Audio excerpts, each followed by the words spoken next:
નમસ્કાર. ધોરણ 10 સામાજિક વિજ્ઞાન ભાગ 3 ભારત ભૂમિ અને તેના લોકો. વિદ્યાર્થી મિત્રો, આપણે અગાઉના 2 વિડીયોની અંદર પહેલા વિડીયોમાં વારસો અને સંસ્કૃતિની વ્યાખ્યા બાદ પ્રાકૃતિક વારસાની ચર્ચા કરેલી. ગઈકાલે આપણે ભાગ 2ની અંદર સાંસ્કૃતિક વારસાની અને ગુજરાતનો સાંસ્કૃતિક વારસો અને ગુજરાતમાં વિવિધ જગ્યાએ ભરાતા મેળાની ચર્ચા કરેલી. આજે આપણે ત્રીજા ભાગમાં આ ચેપ્ટરને પૂર્ણાહુતિ આપવાની છે.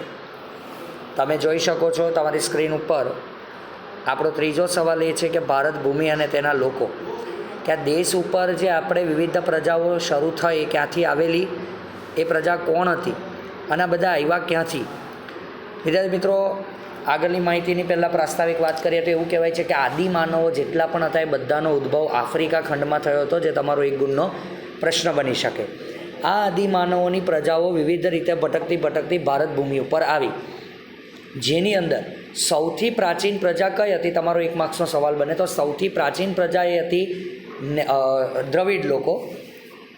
તો દ્રવિડ સિવાય બી નૃવંશશાસ્ત્ર એટલે કે આર્કિયોલોજીકલ જેટલા ડિપાર્ટમેન્ટ છે એ લોકો એવું કહે છે કે ભારતમાં દ્રવિડ સિવાય બી બીજી 6 જેટલી પ્રજાતિઓ આવી હતી અને તેણે ભારતની અંદર વસવાટ કરીને પોતાની સંસ્કૃતિ અહીંયા જાળવી રાખેલી. જો આપણે ચર્ચા કરીએ તો એની અંદર પહેલી પ્રજાની વાત કરીએ તો એ છે નેગ્રીટો, અથવા એનું બીજું નામ છે નિગ્રો. સ્ક્રીન ઉપર તમને ઓછું લખાણ હોવાથી તમને હું એક્સ્ટ્રા માહિતી આપું છું, જેથી આપણે વારે વાત કરી કે તમારે પાઠ્યપુસ્તક સાથે રાખવાનો છે. તો નેગ્રીટો અથવા નિગ્રો, જેને આર્ય લોકો હબસી પ્રજા કહેતા, જે કાઉન્સ આપ્યું છે, તમે એને નીચે જવાબમાં એક મુદ્દો બનાવી શકો. દીકરા, અહીંયા કોન્ટ્રોવર્સી સવાલ છે કે તમને હમણાં જ કીધું કે ભારતની સૌથી પ્રાચીન પ્રજા કઈ, તો એ દ્રવિડ છે. પરંતુ ભારતની સૌથી પ્રાચીન નિવાસી પ્રજા કઈ, તો તમારે જવાબ લખવાનો છે નેગ્રીટો.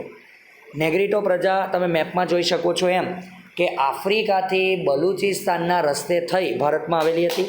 એ લોકોના લક્ષણોની વાત કરો તો તેઓ વર્ણે શ્યામ, 4 થી 5 ફૂટ ઊંચા અને માથે વાકડિયા વાળ ધરાવતા હતા. બીજી પ્રજા આવે છે ઓસ્ટ્રેલોઇડ. વિદ્યાર્થી મિત્રો, ઓસ્ટ્રેલોઇડ પ્રજાને આર્યો નિષાદ તરીકે ઓળખતા, જેઓ ભારતમાં અગ્નિ એશિયામાંથી આવેલા હતા. એમના લક્ષણોની વાત કરો તો એમનો રંગ પણ શ્યામ જ હતો. લાંબુ અને પહોળું માથું, ટૂંકું કદ અને ચપટું નાક એમના લક્ષણ હતા. વિદ્યાર્થી મિત્રો, આ ઓસ્ટ્રેલોઇડ પ્રજા એ માટીના વાસણો બનાવતા જાણતી હતી. એઓને ખેતી કરતા અને સુતરાઉ કાપડ વણતા એને આવડતું હતું. 2 પ્રજા પછી the most imp question for the board exam and semester 1. Dravid લોકો. તમને દ્રવિડ પ્રજા એ વારે પૂછાય છે, એટલે ચોપડીની અંદર તમારે દ્રવિડ પ્રજાને 3 માર્ક્સમાં ટીક કરી લેવી. પ્રથમ સત્રમાં કદાચ એ 4 માર્ક્સમાં પૂછે. દ્રવિડ વિશે વાત કરો દીકરાઓ, તો દ્રવિડ હમણાં જ આપણે વાત કરીએ એમ કે દ્રવિડો એ ભારતની સૌથી પ્રાચીન પ્રજા છે. આ એક પ્રજા છે જેને સિંધુ નદીના કિનારે મોહેન્જો-દડો, હડપ્પા જેવા નગરોનો વિકાસ કરેલો. તો આપણે લખી શકીએ કે સિંધુ ખીણની સંસ્કૃતિ અને પાષાણ યુગના તેઓ સીધા વારસદાર છે. દીકરાઓ, દ્રવિડ લોકો જે છે એ ઉત્તરમાંથી આવેલા, યાદ રાખજો, ઉત્તરમાં જ વસેલા. પરંતુ જ્યારે ભારતમાં આર્ય પ્રજા આવી ત્યારે આર્ય લોકોના વર્ચસ્વને લીધે એ દ્રવિડોને દક્ષિણમાં રહેવું પડ્યું. દ્રવિડોની સંસ્કૃતિની વાત કરો તો એ માતા રૂપે પાર્વતીને પૂજતા અને પિતા રૂપે શિવને પૂજતા. એવું કહેવાય છે કે દ્રવિડોએ જ આપણને દીપ, ધૂપ અને આરતીથી પૂજા કરવાની જે પરંપરા છે એ આપણને આપી છે. એની અંદર મોસ્ટ એમ્પી સવાલ છે કે દ્રવિડોમાં માતૃમૂલક કુટુંબ પ્રથા એ ઘણી પ્રચલિત છે. એવું કહેવાય છે કે તેને દ્રવિડોને અવકાશી ગ્રહો, કાંટણ વણાટ કલા અને હોડી તરાપા બનાવવા પણ આવડતું હતું.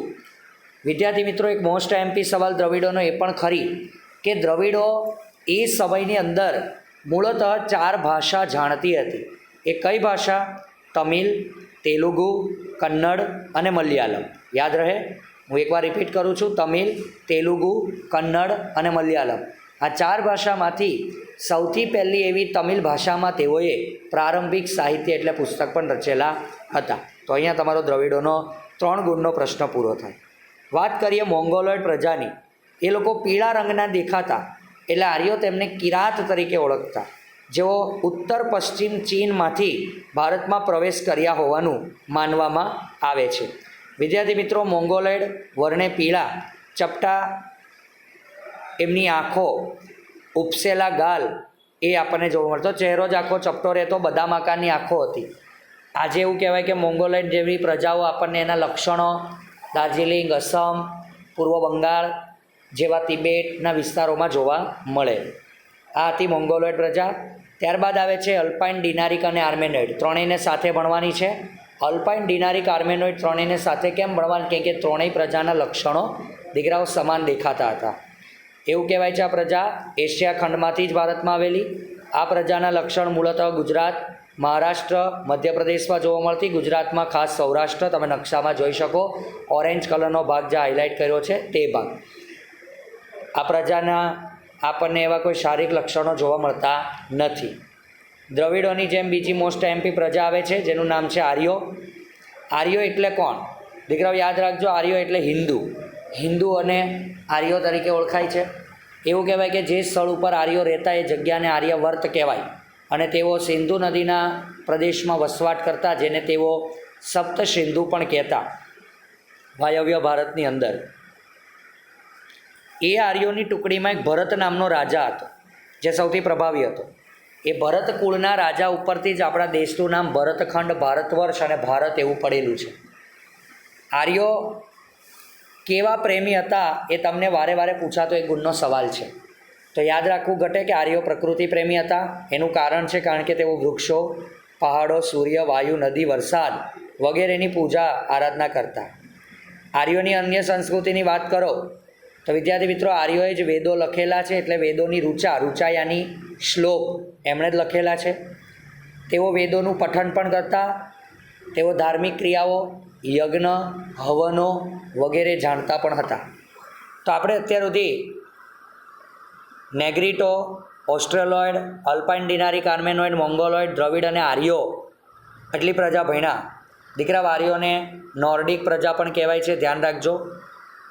આ બધી પ્રજા ભારતમાં આવી ખુદની સંસ્કૃતિઓ મિત્રો આ લઈને આવેલી.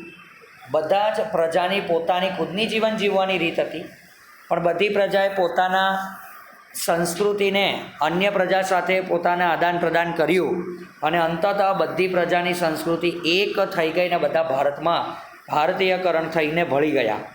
તો કેમ ભારતની સંસ્કૃતિ સમન્વયકારી છે આપણે જાણવું પડે. તો મેં કીધું એમ કે વિવિધ પ્રજાઓની સંસ્કૃતિના વિશિષ્ટ તત્વો અપનાવીને આપણી ત્યાં સમન્વયકારી સંસ્કૃતિ બની છે. એ લોકો એકબીજા સાથે લગ્ન સંબંધ બાંધ્યા. એ લોકો એકબીજાના ભાષા, વિચાર, ધાર્મિક માન્યતા એકબીજાને એ લોકોએ આપી. પરંપરાઓમાં એક લોકો સાથે ભળવા લાગી અને અંતતઃ બધાની જે ખુદની સંસ્કૃતિ હતી એ ભેગી થઈ અને એક બની અને ભારતમાં સમન્વયકારી સંસ્કૃતિનું નિર્માણ થયું. હવે તમારી સામે એક સ્લાઇડ ઉપર બહુ આઈએમપી સવાલ આવે છે કે વારસાના જતન અને સંરક્ષણ માટે બંધારણીય ફરજો લખો. વિદ્યાર્થી મિત્રો, અવારનવાર આપણે ભારત ઉપર પહેલાં આવેલી વિદેશી પ્રજાઓ, જે લોકો આપણે દેખીતી રીતે ન દેખીતી રીતે આપણે આપણા પ્રાકૃતિક સાંસ્કૃતિક વારસાને નુકસાન કરતા હોઈએ છીએ. યાદ રાખવું જોઈએ કે આ વારસો આપણા દેશને આપણે એને સાચવવો જોઈએ. આપણી એ બધાની ફરજ છે. ભારતના બંધારણમાં મોસ્ટ એમપી સવાલ અનુચ્છેદ 51 વારસાના જતન સંરક્ષણ માટેની બંધારણીય ફરજ છે. કયામાં છે? યાદ રાખજો, અનુચ્છેદ 51 જેની અંદર કઈ કલમ? તો તમને પોઈન્ટ 3 આપેલા છે, 3 ટપકા, પણ યાદ રાખજો કલમ નંબર 6 જ અને ટ. 6 નો 6, જમરૂનો જ અને ટપાલીનો ટ. અને જો નંબર પ્રમાણે જોવા જાઓ તો 6, 7 અને 9 આ 3 કલમ અનુચ્છેદ 51 ની અંદર આપણને વારસાના જતન માટે મળે છે. જેમાં મૂળાક્ષર 6 યાની કે 6 નંબરની કલમમાં લખેલું છે કે આપણે આપણા વારસાને સમજવો જોઈએ અને એની જાળવણી કરવી જોઈએ. કલમ નંબર 7 યાની કે મૂળાક્ષર જ એમાં લખેલું છે કે આપણે આપણા પ્રાકૃતિક વારસો જે છે, જંગલ, તળાવ, નદી, વન્ય, પશુ, પક્ષી, એનું પણ જતન કરવું જોઈએ. એની માટેના વધારે આયોજન કરવા જોઈએ અને સર્વ જીવો પ્રત્યે અનુકંપા એટલે કે દયા રાખવી જોઈએ.